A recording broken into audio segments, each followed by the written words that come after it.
What's up, y'all? It's your girl Leo, and we are back at it again. And you know how we do. We're here talking again. And first of all, before I jump into this video, I'm so grateful for you. Thank you for showing up.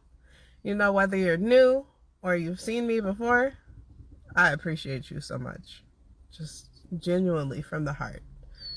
You are so precious to me. Okay? So thank you. And today I just wanted to talk to you guys about some familiar spirits, okay? And I have been sitting with this for a few months, actually. And really trying to dive deeper into what familiar spirits are and understanding that whole thing, that whole shebang, right? And like when you look it up on Google, you'll probably find that when they're talking about like your familiars, it has to kind of do with like witchcraft. It's not even kinda, it's very much witchcraft. But you don't have to be a witch to be dealing with familiar spirits, and that's the interesting thing, right? Because like I said, when you look it up on Google, it pretty much says like a demon or a spirit that is connected to a witch that serves that witch. And these spirits they look different than that witch, and they have they're like a whole separate entity from that witch, but they are very closely linked to her. And they're just with her all the time. And so when you when you take that, right, and you apply it into your everyday life, you don't have to call yourself a witch, but your familiar spirits are your comfort. It's your comfort zone. It's what brings you comfort, okay? And I've been sitting with this for a while because I've been trying to figure out what my familiar spirits, what my comfort is. And, every day, sorry guys, I'm in my car. I like to get comfortable. Every day I'm finding it, I'm getting closer and closer and understanding, what my triggers are, what my comforts are, and how they're affecting me in my body. And like, I can physically see it on me now, how it's affecting me. And that's the first thing. You have to have awareness, okay? And I think I talk about this all the time. But when I'm talking about your comforts, I'm talking about when you feel at your lows, when you feel uncomfortable, what do you go to? What do you go to? Is it food? Because that was me, when I felt like I was out of control, or I didn't have a control over my life or what was going on in my situation, I would fucking drive to a fucking fast food place real quick, or fucking Baskin Robbins, give me a milkshake, give me a fucking not make chicken. I meant to say the spicy chicken sandwiches with the spicy chicken nuggets from Wendy's. That was my place. I don't even go to Wendy's no more, but that was the shit. Get the whole 4. You know what I mean? Like, it's what your go-to is. And that was for me, that was one of them. Maybe it's not something physical. Maybe it's, maybe it's an emotional state that you go to that's comfortable to you, which was also me, okay? When I felt out of control, I started feeling sorry for myself. I started having pity for myself. And that's what I was used to, because I grew up depressed. I was so depressed all of my childhood, most of my childhood. That was all I knew.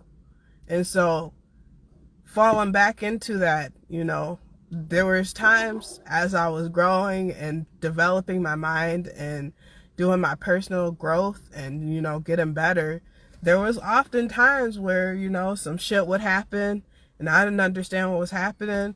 And I start falling back into them old patterns where I'm depressed. Now I'm talking shit to myself about myself.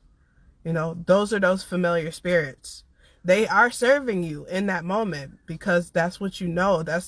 And the way that it's serving you is because at a point in time, that was your coping mechanism. That was what was safe for you. But it does nothing for you now. It does nothing for you. It's nothing but harming you and breaking you down and tearing up your body, tearing up your mind, tearing up your spirit. So you got to get real with yourself. And you got to face those uncomfortable situations. Not only, in every time that you face those uncomfortable situations, every time that you're going through these challenging moments, and you're coming up against those familiar spirits, because like I said, they're like very closely linked to you. They're always going to come up whenever you find discomfort. Because that is what you know, that is what you're used to. They're going to come up. But when they come up, you have to challenge that. You have to know what it is. And you have to start building new habits, right? Let me look at my notes real quick. Because I wrote it down here. When you get triggered, that moment that you get triggered, right? Instead of falling back into your comfort, you're aware. You're aware of the trigger. You're aware. It's if you've never read Atomic Habits by James Clear, I highly, highly advise you go pick up that book, because that book it's helping you build habits, and you need to build habits. You have to start being intentional with the habits that you are trying to build for yourself if you want to grow and develop your mind and get somewhere further in life than where you are right now. You have to start being intentional, okay? So I highly recommend you go pick up that book. But because what he talks about in that book is I think it's 4 ways of how a habit is formed, or how to become more aware of a habit. And it starts off with the trigger, which is pretty much like, okay, I have to use an example to talk about this deeply, because it's right there, but I want to make sure my words are coming out right. So, okay, let's say for a dog, right? We're going to use a dog as an example. Let's say the dog hears a bell rings, and then his mouth starts salivating. And he immediately goes up, and he goes to his food bowl, and he's looking for his food. Now he's ready to eat. That's the trigger, was the bell. The reaction was his mouth started salivating. And so he acted on that reaction, which I think he calls it a cue. And then once you react off of the cue, that's the habit, right? And then the more times you do that, the more times it happens, the more it becomes a natural habit that you just, that you build. There's 4 parts to that, and I didn't hit all 4. And I apologize, because I can't think of all 4 of them right now off the top of my head. But I highly recommend you go pick up that book, because it's an amazing read, and you need it. You do, especially when you're trying to focus on your habits. But that's pretty much, it's the same thing when you're talking about your familiar spirits or your comfort, right?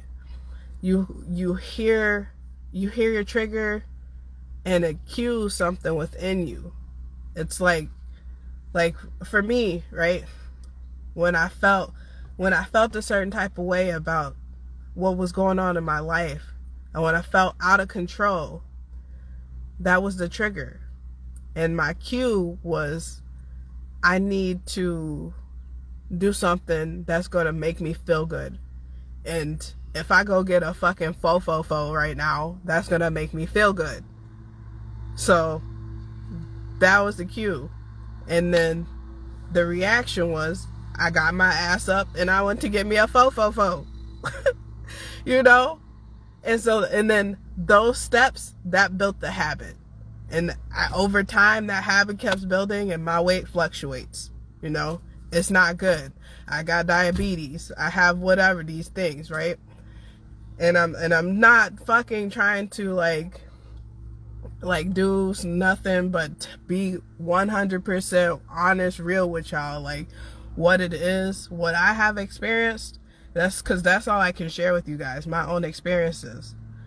Like these are the things that I've gone through. Okay, so that's that whole cycle, and it's a cycle because it happens every time you get triggered, right? So maybe for you, I don't know, maybe for you, this is another one for me, actually. This is another one that I'm actually working through now.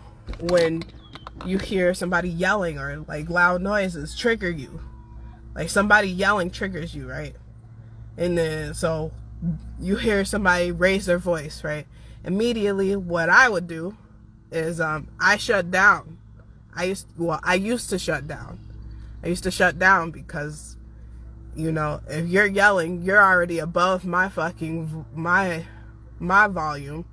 and I'm not gonna raise my volume to match yours, because then I'm yelling and I don't like to yell. So then I shut down. But that's also not good. Okay? So you just have to become aware of that cycle, and then slowly just start to work at breaking it down in a way where you can, you know, build a new habit. You know what the old habit was, so when you get that trigger, now you have to kind of think of a way, instead of falling back into my comfort, now I need to do something different. I have to change if I want something different, if I want a different result. Because if I keep doing the same thing and expecting something different to happen, I'm insane. Okay, so, and it goes the same for you. It goes the same. I want to quickly finish up because I didn't say this, and I'm gonna finish on this and why it's so important that you become more aware of what your triggers are, what your familiars are. Okay, because everybody's got them. The online, it says it's just witches, but it's your comfort. It is what you go to when you feel low, out of control. What makes you feel safe, comfortable, and, you know, wrapped up in a blanket. But what served you at one point but does nothing for you is ultimately your downfall.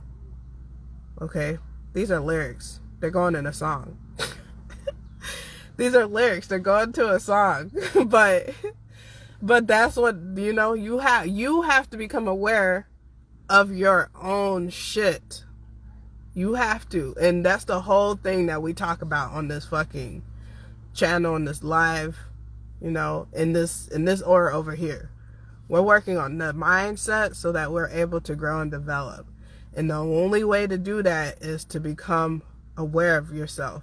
You gotta be aware of your triggers. You gotta be aware of your reactions. And you gotta know what needs to be adjusted. And also that it takes time. You gotta learn how to adjust. Okay? So,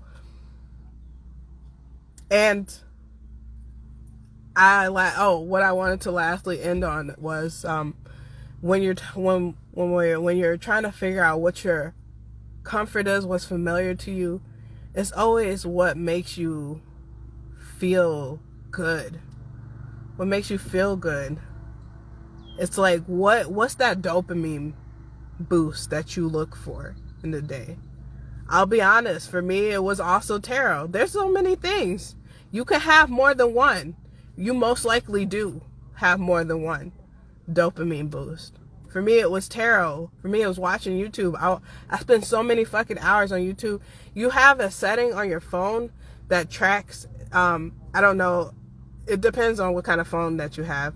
If you do have this setting, I highly recommend you check it, especially if you be on your phone a lot. It logs how long you've had screen time, and then it also tells you which apps you're using the most. I had to do that for myself. And YouTube I was always on YouTube, but I was always on YouTube watching tarot. I spent more than half of my day on YouTube watching tarot most days. How the fuck does that happen? You only sleep 8 hours and then you at work, and then what are you fucking doing? Watching YouTube while I'm working, watching YouTube while I'm eating, watching YouTube while I'm doing other things. Like, I was always on YouTube. That was my dopamine push. That fucking tarot.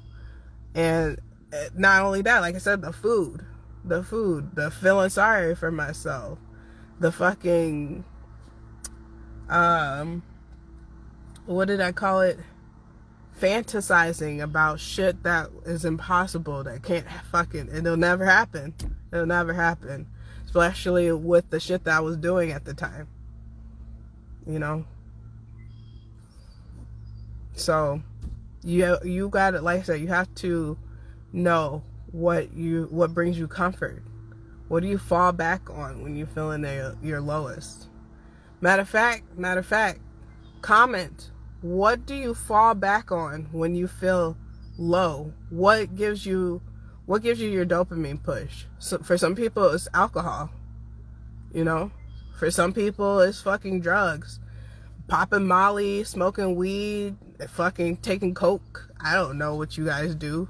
There's so many different kind of drugs, and I've definitely not tried them all. I've not. Try to give me a pill, I'm gonna throw that shit in your face. Anyways, though, yeah, you have to be aware of your own shit. That's all I can keep telling you. And I think that's all I have for you, honestly, right now. Yeah, that's it.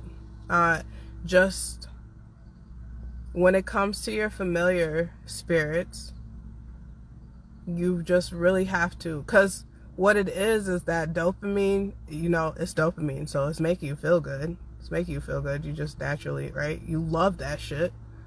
But there's a point where it becomes the things that we love, we abuse, right? And I think it was my friend that said this. I don't know where he got it from. My friend that passed away last year, you guys know. I don't know where he got it from, but he's the one that told me, why do we hurt the people? It's not only just the people, though. The people and the things that we love the most. We abuse them. We abuse those things. We love it so much, we overuse it.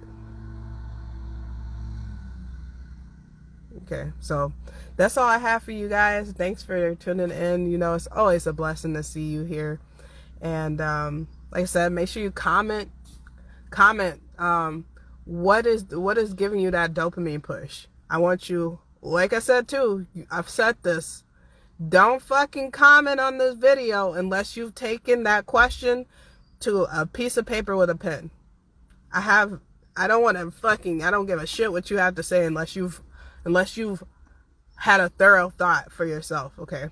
So do that, right? Comment in below, and then we're gonna touch on that again. So until tomorrow, yo, bye.